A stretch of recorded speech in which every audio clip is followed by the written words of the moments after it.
In the time since Coulda Been Love Season 1, AI has taken over the world, we put flies in the Matrix, World War III is about to start, and we still haven't gotten a new Degenerosity video. It's been a year, Daddy. And after a long and boring year of waiting, Season 2 has officially dropped. And from the contestants to Druski to my one and only true love, Bambi, I don't think I've seen anything so emotional and cinematic since the B movie. You like jazz? Kill yourself! So with all that being said, let's not waste any more time and get right into... Now, not much happens in episode 1 other than yelling, shaking ass interviews, and a Buffalo Wild Wings sponsor, so we're not going to spend too much time on it, but there are still some important things we gotta go over. Firstly, all the OGs are back. Druski, the host, and most importantly, the short guy.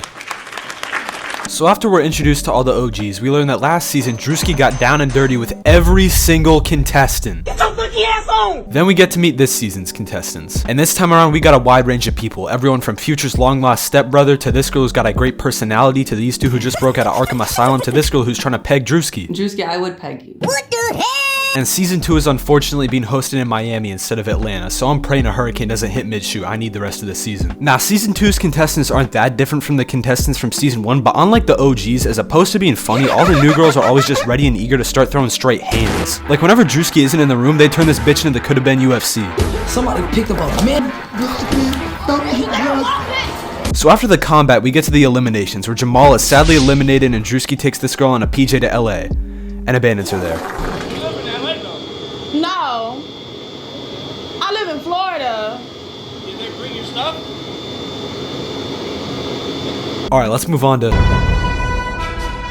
So episode 2 opens with God damn! So after we meet the IRL version of Dexter's mom, a love inspector pulls up and thoroughly and intellectually assesses all the contestants. And after an expert analysis, she determines that all the girls are thoughts and gold diggers and that they're not ready for Druski's big black dick. Her words, not mine. Then some more fighting goes down, yada yada yada, and then Druski hops on a Zoom call from LA to eliminate Won't Fuck. Won't fuck. Wow. That's fair. So after Won't Fuck gets eliminated, the host introduces the Gossip Box, which you can use to drop a sneak diss on any of the other contestants at any time. Then some activities go down, and then right as everything's going well, this light-skinned dude pulls up to the villa, and the one normal girl in this whole competition, knowing Glace, gets stolen by him. She definitely was looking like she was ready to make a baby with the nigga in the sweatsuit. It's nothing to the... And while Druski's actively being turned into a side piece, he's on a flight back from LA, getting his toes sucked. You know what, I'm sure everything will get better in. So episode 3 opens pretty normally with some quick pole dancing and hand-to-hand combat, and everything's actually going pretty well until... Bambi returns! That's right, ladies and gentlemen, the LeBron of Coulda Been Love shows up unannounced with her kid for some reason, I don't know. And the second she pulls up and starts asserting her dominance as the Coulda Been Alpha, she gets jumped!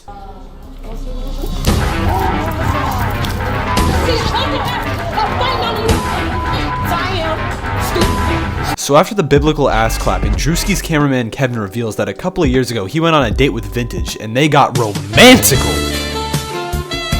She also used him for a steak dinner and never spoke to him again. So after Kevin exposes Vintage, we get to tonight's eliminations, and before anyone walks the plank, Druski makes some new rules. Firstly, he unfortunately bans fighting, saying that if you fight, you'll be eliminated. And secondly, he bans all the contestants from wearing strap-ons. He then proceeds to tragically eliminate Wheels and give Kevin justice by getting rid of Vintage. They both walk the plank into the water. I just hope they can swim their way into... So episode 4 opens with everyone hopping on a party bus to go to the club, and once everyone's on the bus, they start going crazy. Druski's screaming, Future's cousin has a condom in his mouth, Bambi's shaking ass, and all around everyone's having a good time. The fun doesn't last though, because mid-bus ride, Druski almost dies and decides he's had enough of the nightlife, and covertly sneaks off the party bus to go back to the villa, and receive the No Denture special from me likey. These guys are sleeping in a jail cell, but I'm sleeping in a big-ass bed with a big-ass... And once all the other contestants find out about the midnight cocksucking appointment, they're pissed! Pitbull's hooting and hollering about it, Future's cousin's cussing him out, Matumbo threatens to cut his dick off, everyone's heated. And then completely unrelated to the stealth sucking, the next morning Perks lets out the biggest fart that has ever graced my eardrums. Oh, bitch. No, I know that wasn't no fucking fart. So after Perks lets out some generational gas, Druski goes on some one-on-one yacht dates with all the girls. Except this time, all the other contestants get to cuck the date. And nothing too crazy happens on the boat, just some lap dances, more toe sucking, he does whatever this is with Matumbo. Last night, what happened last night? Come on, Please. And then we get to tonight's eliminations, but before two people walk the plank, the host reads some of the holy scriptures from the gossip box. Now I could just play the clip, but I want to read this one myself. Ahem. Jumbotron's big ass jar is full of discharge. What the hell? Alright, hold up, these are just allegations, there's no way any of this is true, holy shit. So after the underwear incident, Earth, both Chips and Salsa, and Let Me Touch 'Em are eliminated and walk the plank. And after they survive the treacherous waters of Florida, Druski calls in Sexy Red to be a judge for the talent show they're hosting at the villa. And for the first act, Future's stepbrother delivers one of the most beautiful and touching rap performances I've ever witnessed. Get you a plan, what you wondering for? Stick to the plan like you robbing your ghost. Run up some bands, they watching your growth. But before anyone can start crying, the talent show is interrupted by Matumbo and Perks going at it in the middle of the stage. Alright, wait.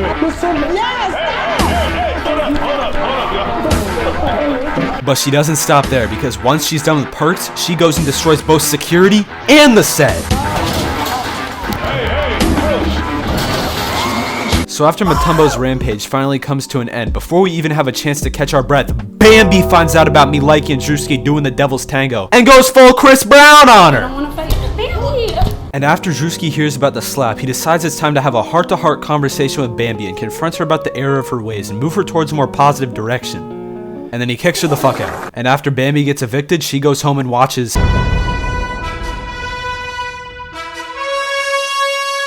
So episode 5 opens again with everyone at the club getting wild, and everyone's actually having a good time until Druski sneaks out of the club again to bring this Skybree woman back to the house. Yeah, I don't know who this is, I've never seen her in my life, and I definitely don't know what she does for work. So after everyone gets back from the club and goes to bed, we're back at the house, and everyone's eating their could have been breakfast and enjoying themselves. Until the host comes out to let everyone know that a new contestant by the name of Skybree is going to be joining them in the competition for Druski's heart. And to no one's surprise, all the girls are nice and welcoming. Hi, ladies. Fuck you. So after a new challenger enters the arena, the chefs Druski called in pull up. Not those kind of chefs though. Those kind of chefs. That's right, ladies and gentlemen, Druski called in some male strippers. And they get freaky with the contestants. We got Chef Orgasm out here covering everyone in baby oil and honey at 8 a.m. sharp, and probably nut too, I don't know what they were doing. So after the chefs do their thing, Druski unfortunately interrupts the 8 a.m. Diddy party to congratulate Matumbo and Perks for having a great fight the previous night. He then proceeds to eliminate Future's cousin for being too good at rapping, and Snowflake for being a hoe.